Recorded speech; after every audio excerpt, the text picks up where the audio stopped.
Hello दोस्तों, इस video में मैं आपको अल्टरनेटर्स के कुछ इंपॉर्टेंट पॉइंट्स बताऊंगा जो कि कॉम्पिटिटिव एग्जाम्स के लिए बहुत ही इंपॉर्टेंट है।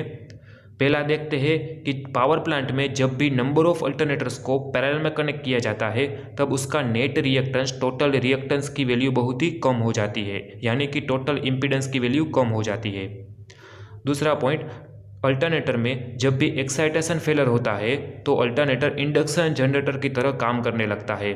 उसके अगेंस्ट में प्रोटेक्शन देने के लिए ऑफसेट मोह रिले का यूज़ किया जाता है या फिर फील्ड फेलर प्रोटेक्शन का यूज़ किया जाता है। अल्टरनेटर में जब भी प्राइम मूवर फेलर होता है तब अल्टरनेटर सिंक्रोनस मोटर की तरह काम करने लगता है, यानी कि अल्टरनेटर में रिवर्स रोटेशन होगा और जो टरबाइन की ब्लेड्स है वो डैमेज हो जाएगी। तो उसके अगेंस्ट में प्रोटेक्शन देने के लिए रिवर्स पावर रिले का यूज़ किया जाता है, क्योंकि अल्टरनेटर अब पावर देने की बजाय सप्लाई में से ड्रॉ करेगा, इसलिए रिवर्स पावर फ्लो होगा। तो रिवर्स पावर रिले की मदद से प्रोटेक्शन दिया जाता है। अल्टरनेटर में इनर्शिया कांस्टेंट का इक्वेशन है काइनेटिक एनर्जी अपॉन अल्टरनेटर का रेटिंग। इसका यूनिट हो जाएगा मेगा जूल पर MVA। ये एक इम्पोर्टेंट इक्वेशन है। अब जब भी दो आइडेंटिकल अल्टरनेटर को पैरेलल में कनेक्ट किया जाता है तो उसका जो नेट इनर्शिया कांस्टेंट बनता है वो दोनों अल्टरनेटर का इनर्शिया कांस्टेंट का सम जितना होता है, यानी कि H equals to H1 plus H2। Alternator में most dangerous fault stator winding fault होता है, यानी कि स्टेटर वाइंडिंग जब भी शॉर्ट सर्किट या फिर अर्थ फॉल्ट होता है तो ये सबसे डेंजरस फॉल्ट होता है।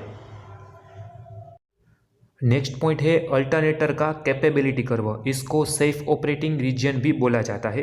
कैपेबिलिटी कर्व यानी अल्टरनेटर जिस भी रीजन तक सेफली ऑपरेट हो पाता है उस रीजन को सेफ ऑपरेटिंग रीजन कहा जाता है।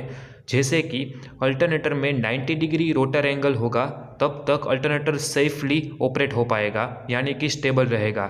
जब भी उससे ज़्यादा लोड बढ़ाएंगे तो इसकी वजह से 90 डिग्री से ज़्यादा एंगल होने की वजह से अल्टरनेटर अनस्टेबल हो जाएगा या फिर सिंक्रोनिज्म में से लूज हो जाएगा। तो जब तक जिस रीजन तक अल्टरनेटर सेफ ऑपरेट हो पाता है, स्टेबल रहता है, उस रीजन को सेफ ऑपरेटिंग रीजन या फिर कैपेबिलिटी कर्व में डिटरमाइन किया जाता है। नेक्स्ट है डैम्पर वाइंडिंग, जिसको एमोर्टिजियर वाइंडिंग भी बोला जाता है। तो डैम्पर वाइंडिंग का यूज़ हंटिंग इफेक्ट को रिड्यूस करने के लिए किया जाता है।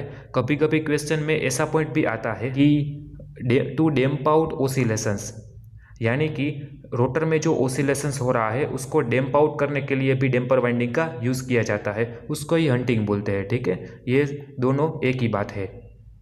और दूसरी बात, जो डैम्पर वाइंडिंग का यूज़ सिंक्रोनस मोटर को सेल्फ स्टार्ट बनाने के लिए और सिंक्रोनस मोटर को स्टार्ट करने के लिए भी किया जाता है। नेक्स्ट पॉइंट है कि अल्टरनेटर में आउटपुट वोल्टेज में हार्मोनिक को रिड्यूस करने के लिए short pitch winding and distributed winding किया जाता है। अब दूसरा एक क्वेश्चन पूछा जाता है कि सेवंथ हार्मोनिक को रिड्यूस करने के लिए फ्रैक्शनल पिच शॉर्ट पिच कितना रखना होगा। तो इसका एक इक्वेशन है n-1/n। n यानी जितना हार्मोनिक को रिड्यूस करना हो ये n है। मान लो कि सेवंथ हार्मोनिक रिड्यूस करना है तो 7-1/7, यानी कि 6/7 जितना फ्रैक्शनल पिच शॉर्ट पिच रखना होगा। अब सिंक्रोनस मोटर में ओवर एक्साइटेशन के वक्त हमेशा पावर फैक्टर लीडिंग मिलता है और अंडर एक्साइटेशन के वक्त लैगिंग पावर फैक्टर होता है। अल्टरनेटर में जस्ट उसका उल्टा होता है। ओवर एक्साइटेशन के वक्त lagging power factor and under excitation के वक्त लीडिंग पावर फैक्टर होता है। सेलिएंट पोल अल्टरनेटर है, यानी कि प्रोजेक्टेड पोल रोटर। इसमें 2, 4, 6, 8 पोल्स हो सकते हैं और इसका लार्ज डायामीटर होता है और रोटर की एक्सियल लेंथ स्मॉल होती है। हाइड्रो टरबाइन की मदद से ये सेलिएंट पोल अल्टरनेटर को घुमाया जाता है और इसकी मैक्सिमम स्पीड 1500 RPM जितनी होती है। और दूसरा नॉन सेलिएंट पोल अल्टरनेटर या इसको टर्बो जनरेटर भी बोला जाता है। इसका 2 पोल्स के लिए डिज़ाइन किया जाता है। इसका रोटर का डायामीटर स्मॉल होता है और एक्सियल लेंथ लार्ज होती है। यह स्टीम टरबाइन की मदद से ये टर्बो जनरेटर को घुमाया जाता है। इसकी मैक्सिमम स्पीड 3000 RPM होती है। Next point, salient pole alternator की डिज़ाइन लो स्पीड के लिए की जाती है, लेकिन फिर भी जब हम सेलिएंट पोल अल्टरनेटर को हाई स्पीड पर चलाते हैं तो उसकी वजह से बहुत ही ज़्यादा विंडेज लॉस होता है और हाई नॉइज़ प्रोड्यूस होता है। ये भी एक इम्पॉर्टेंट पॉइंट है, ठीक है। अब एक क्वेश्चन पूछा जाता है कि नेगेटिव सीक्वेंस करंट की अगेंस्ट में किसको ज़्यादा प्रोटेक्शन देने की ज़रूरत होती है। तो इसका आंसर है अल्टरनेटर या फिर एसी जनरेटर। अल्टरनेटर में नेगेटिव सीक्वेंस करंट की बहुत ही ज़्यादा इफेक्ट होती है, तो इसलिए अल्टरनेटर को नेगेटिव सीक्वेंस करंट की अगेंस्ट में प्रोटेक्शन देना बहुत ही ज़रूरी है। नेक्स्ट है रोटेटिंग आर्मेचर टाइप अल्टरनेटर और रोटेटिंग फील्ड टाइप अल्टरनेटर। अब रोटेटिंग आर्मेचर टाइप अल्टरनेटर है, इसमें आर्मेचर वाइंडिंग घूमता है, तो उसमें रोटेटिंग पार्ट में से हमको आउटपुट वोल्टेज निकालना होता है, तो हम ज़्यादा इंसुलेशन नहीं दे पाएंगे। इसलिए रोटेटिंग आर्मेचर टाइप अल्टरनेटर की डिज़ाइन लो वोल्टेज के लिए एंड स्मॉल कैपेसिटी के लिए की जाती है। इसका यूज़ लेबोरेटरी में किया जाता है। और दूसरा है रोटेटिंग फील्ड टाइप, जिसमें फील्ड वाइंडिंग घूमती है, लेकिन जो आर्मेचर वाइंडिंग में वोल्टेज जनरेट होता है वो आर्मेचर वाइंडिंग स्टेशनरी है, तो इसलिए स्टेशनरी पार्ट में से हमको आउटपुट वोल्टेज निकालना होता है, तो हम ज़्यादा इंसुलेशन प्रोवाइड कर सकते हैं। तो इसलिए रोटेटिंग फील्ड टाइप अल्टरनेटर की डिज़ाइन हाई वोल्टेज के लिए एंड लार्ज कैपेसिटी के लिए की जाती है। रोटेटिंग फील्ड टाइप अल्टरनेटर का यूज़ पावर स्टेशन में किया जाता है।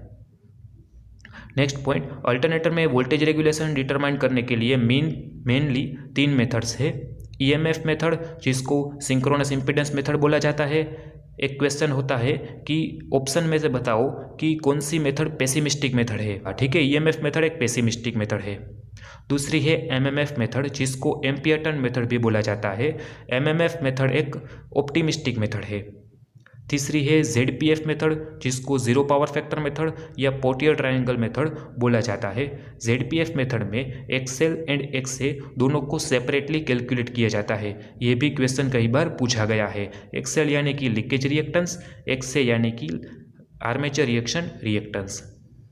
अब next question, salient pole alternator में steady state stability limit 90 degree होती है, यानी कि 90 डिग्री रोटर एंगल तक अल्टरनेटर सेफली ऑपरेट हो पाएगा और स्टेबिलिटी मेंटेन रहेगी। स्मूथ सिलिंड्रिकल अल्टरनेटर यानी कि टर्बो जनरेटर में ये steady state stability limit 90 degree से कम या फिर 45 डिग्री होती है। ये 2 क्वेश्चन बहुत ही इंपॉर्टेंट है।